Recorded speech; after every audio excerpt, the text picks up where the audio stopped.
nothing but the truth. I need a friendly Moscow. I need a friendly government. I cannot afford a situation, well, I can do anything, but I would not like to convert a friendly Moscow into an adversarial Moscow and further strengthen or cement the already two-front conflict which I face between China and Pakistan and add a third party to that, which is Russia. So I do not want a Russia-China-Pakistan alignment on my doorsteps. You had an extraordinary case of a member of the Quad and the AUKUS, which is Australia, in the last 6 months, a visit by their Prime Minister to China and by the Chinese Prime Minister to Australia. So what signal is being sent in all these exchanges? The signal that is being sent is, whether you're a Quad or an AUKUS, you have no problem in restoring your relationship and exchanges with China. For us, China is by far the bigger threat than Russia. So as an Indian, if I were to look at it from my lens, there is an imbalance between how I place Russia and how I place China. Public, in the glare of the media, is to convey a message so that there is no doubt left about where India stands on this issue. To leave no doubt that India did not go to Russia with any other intention but to serve as some kind of a bridge between the West and Ukraine. Obviously, there is no question of playing the role of a mediator, but there is immense potential in the voice of reason and the voice of sanity, and trying to tell both sides that, look, we don't like the conflict, we would like both of you, in fact, to go back to the table. And that is, in fact, the message which many countries in the world are giving. There is a sharp divide among foreign policy experts on the outcome of the summit between Prime Minister Narendra Modi and Russian President Vladimir Putin that happened recently on July 8th. Many experts have hailed it as a long-needed reset in India-Russia relations that had been stagnating for the past 3 years. Others saw it as a major setback for India's international image, as well as for India-US ties, especially the troubling optics of Modi embracing Putin not once but thrice during his visit, and even as Russia launched brutal attacks against Ukraine. Also, as the NATO leaders met at Washington, D.C. to discuss the next course of action on the Russia-Ukraine conflict. So in this episode of Nothing But the Truth, we will analyze the major positives and negatives of the Modi-Putin summit in the backdrop of the big geopolitical developments that have happened.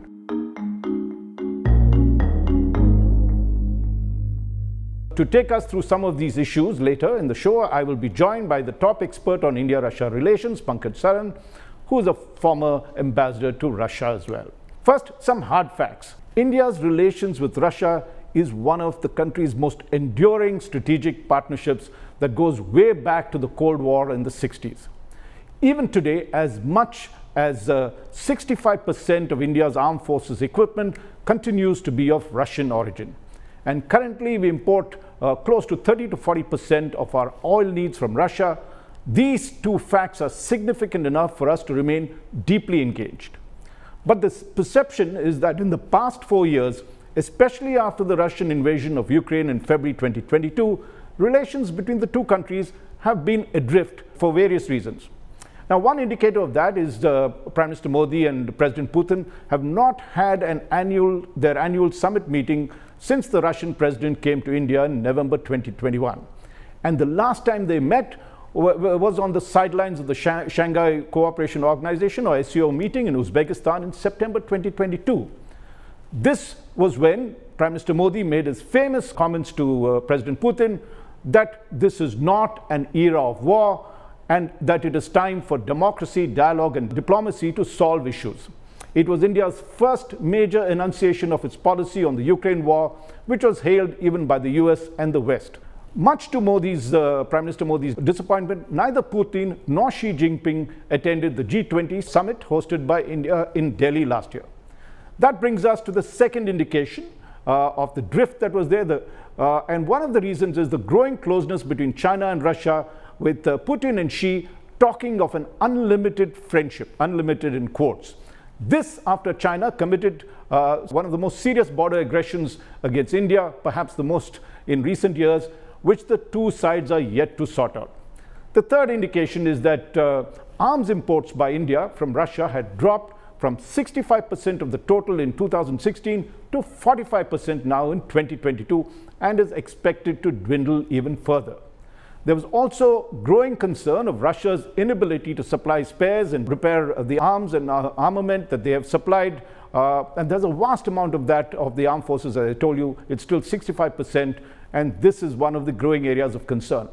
There was, of course, a major positive development between the two countries in the past 3 years. On the trade front, there has been an exponential growth from $10 billion in February 2022 to close to $66 billion now. But much of the reason for that huge growth is that post the Ukraine war, India has been a major importer of Russian crude oil, picking it up at discounted rates. This has helped the Indian economy considerably to stabilize its finances during the post-COVID years, and the Russian economy too has benefited from it too because of the severe sanctions imposed by the West, led by the US, post the Russia's invasion to Ukraine in February 2022. However, on other fronts, trade has stagnated. Now let's analyze the outcome of the Modi-Putin summit. And at this stage, I'm delighted to welcome veteran diplomat Pankaj Saran, a former Indian ambassador to Russia and also ex-deputy national security advisor. Saran is currently a convener with NatStrat, a think tank. So Pankaj, welcome to Nothing But the Truth. Thank you, Raj. Very nice to be with you for the first time. Thank you. There was a perception that before this Modi-Putin summit meeting, that India-Russia relations was adrift, because the fact was that the last time they met was for their annual meeting was in 2021, November 2021. They had, of course, during the SEO meeting in Uzbekistan, they had a meeting too, but the really significant one was only in November 2021. And the feeling was that this gap had, in some senses, resulted in the relations going a bit adrift. What is your sense of that?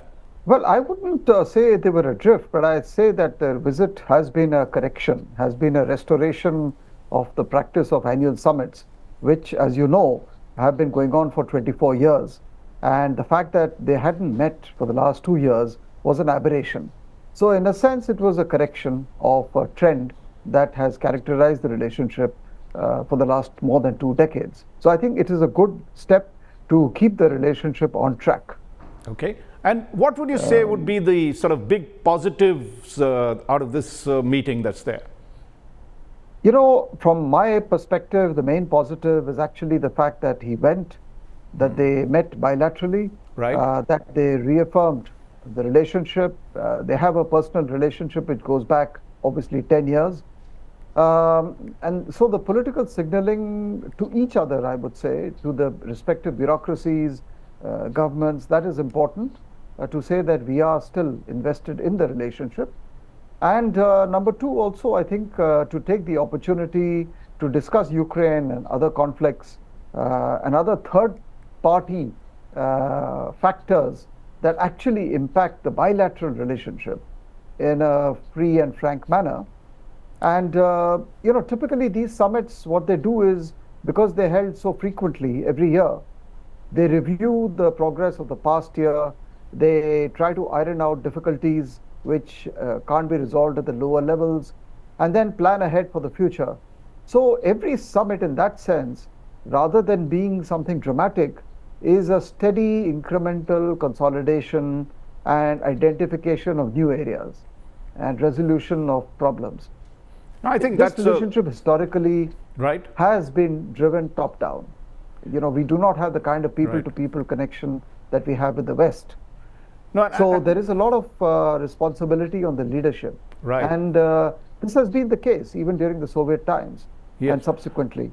No, I think what you're saying, Pankaj, is that very significant in the sense that two leaders meeting and the fact that it is almost top-down means that they have now exchanged their views on key areas of interest, key concerns, as you said, third-party concerns. And that is tremendous. When two leaders get together, they speak frankly, they had a lot of time between themselves. And that itself, I think, would be a substantial, given the fact they hadn't spoken for 2 to 3 years on these subjects, that of course, each one of them, even if they've had differences, would have understood each other's mind. Am I right? Is that the way you're looking at it? Yes, but I would just only modify a little bit of what you said. Right. They have spoken to each other regularly on telephone. Correct. So even at the worst times and most difficult times, they have been actually on phone. Right. So, and they have met on the sidelines of other multilateral summits. So Right. it's not as if the contact has been frozen or has disappeared, but in person, this kind of a tradition has been restored. So that's a good thing for the relationship. Now, if you take a look at the timing, and this has been a subject of some controversy, because one, of course, there was a major NATO summit that was going to happen soon after that, and there was the optics wasn't very good, particularly because just the day before, on that day, there had been a lot of strikes on Ukraine, children were killed. Was this, how do you explain that? Was this planned earlier? Was this just a coincidence, or this was a message that India was sending, that it is going even despite everything else that is happening?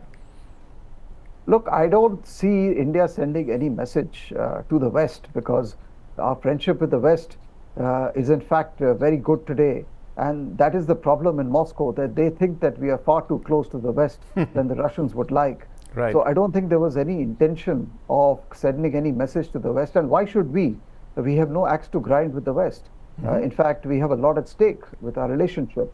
Insofar as the NATO summit is concerned, look, NATO summits go on. I mean, it's interesting that this was the 75th summit, but I was looking at the record when they held the 70th summit. It was in London. And even at that time, a month before, the two leaders from India and Russia were meeting during the 70th anniversary of NATO.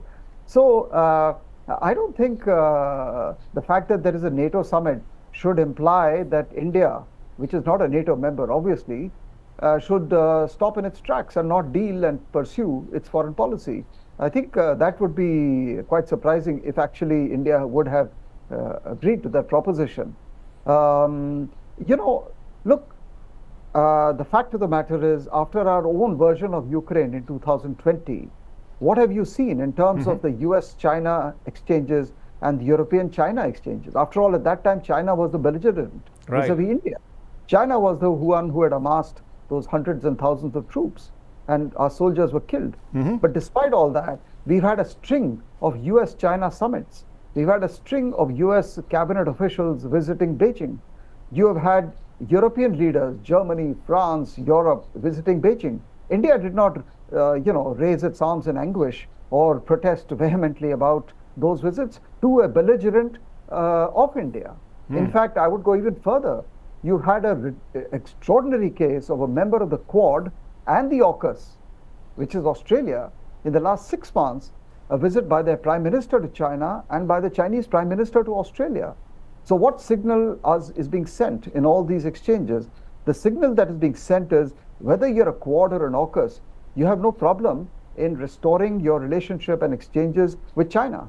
For us, China is by far the bigger threat than Russia.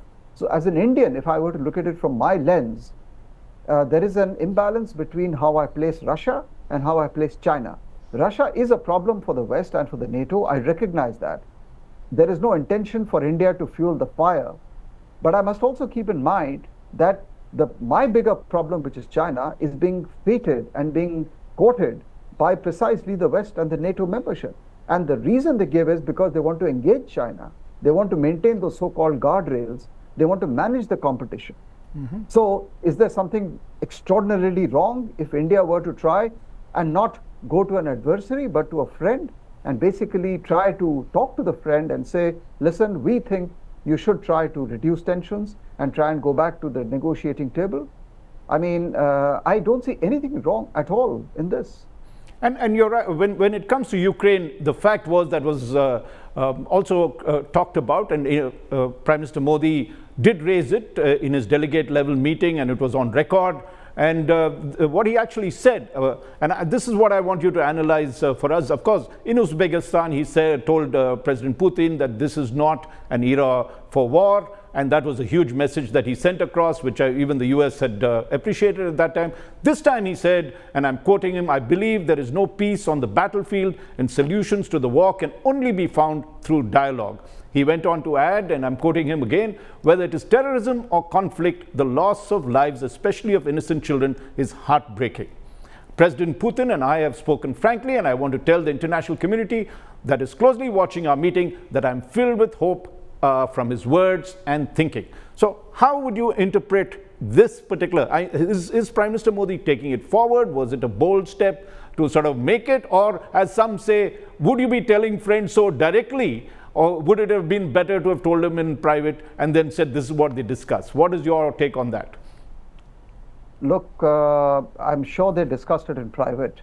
Right. In fact, they would have discussed Ukraine, they would have discussed China, they would have discussed the United States, they would have discussed maybe even terrorism, etc. So in private, they have a very, very free and frank and freewheeling discussion. The reason I think he said it and chose to say it in public in the glare of the media is to convey a message so that there is no doubt left about where India stands on this issue.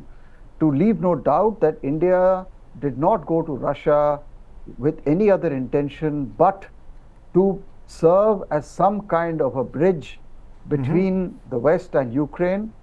Obviously, there is no question of playing the role of a mediator, but there is immense potential in the voice of reason and the voice of sanity, and trying to tell both sides that, look, we don't like the conflict, we would like both of you in fact to go back to the table.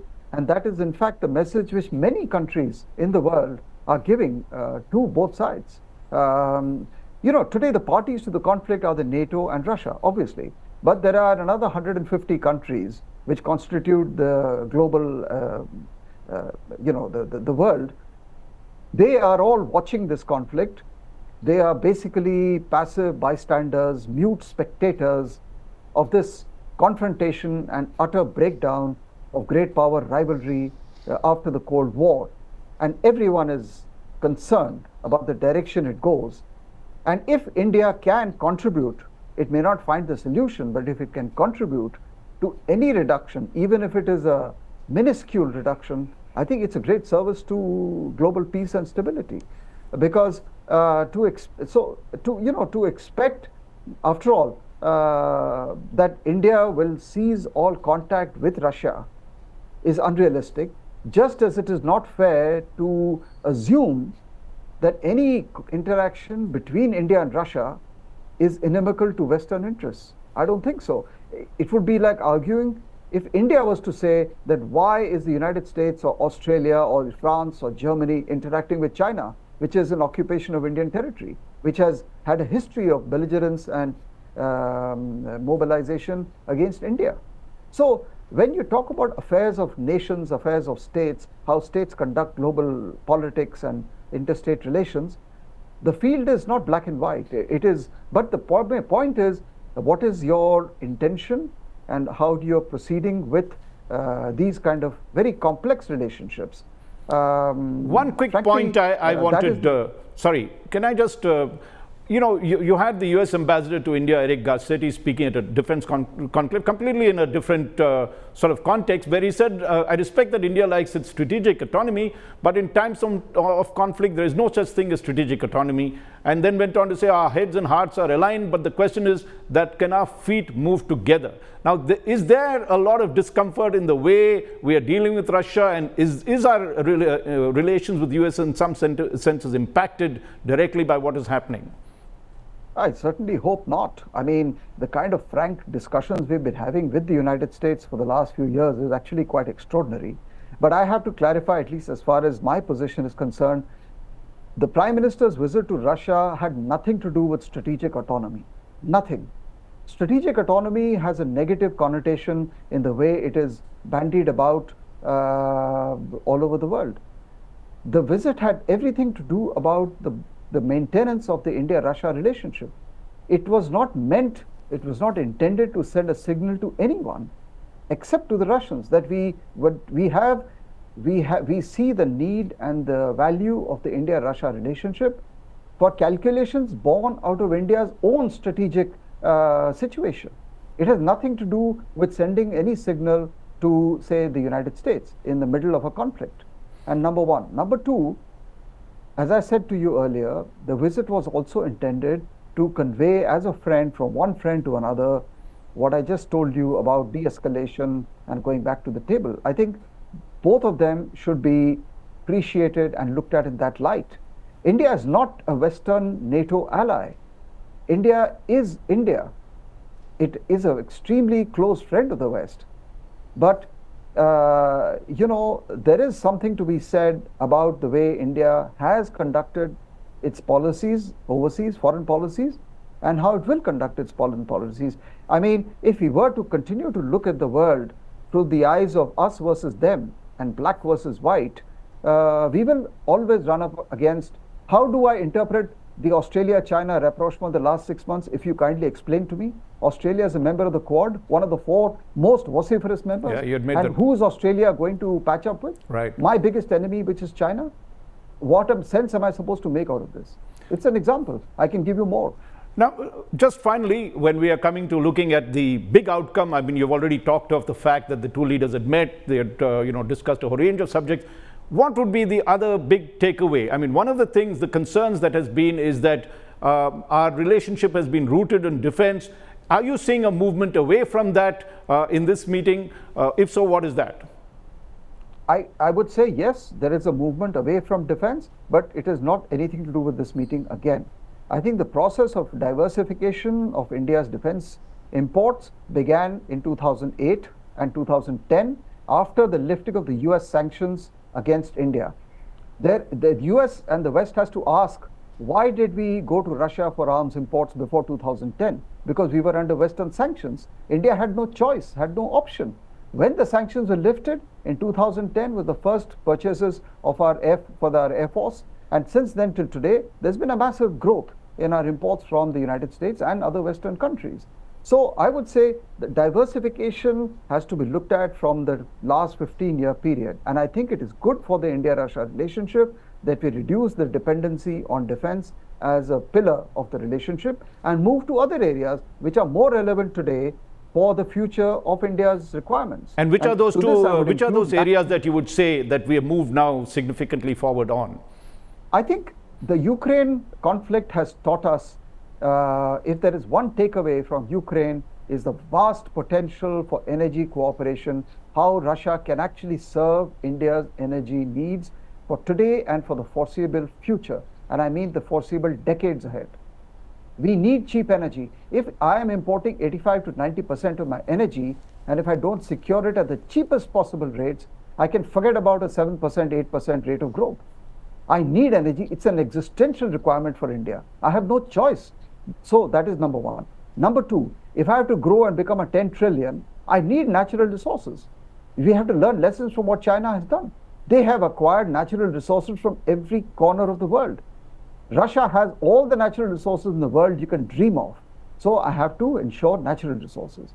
I have the Far East. I have many other things. Now, if I have to achieve all those national aims for India without affecting Western interests, I need a friendly Moscow. I need a friendly government. I cannot afford a situation, well, I can do anything, but I would not like to convert a friendly Moscow into an adversarial Moscow and further strengthen or cement the already two-front conflict which I face between China and Pakistan and add a third party to that, which is Russia. So I do not want a Russia-China-Pakistan alignment on my doorsteps. I don't think any Indian planner, regardless of which government is in power, would recommend that to the political leadership. Ambassador Saran, we've run out of time, but thank you so much for your frank insights. You've really enlightened us. And this has been, as you've rightly said, there's been a reset in many senses of Russia's relations. We've moved far further than what we've had in the past. Now, of course, the task is implementation of all that we've discussed. Thank you so much, Ambassador Saran. Thank you very much. Thank you. Thank you. That's it from me. Thank you very much for being with me on this episode of Nothing But the Truth. I look forward to having you with me next week. Nothing but the truth.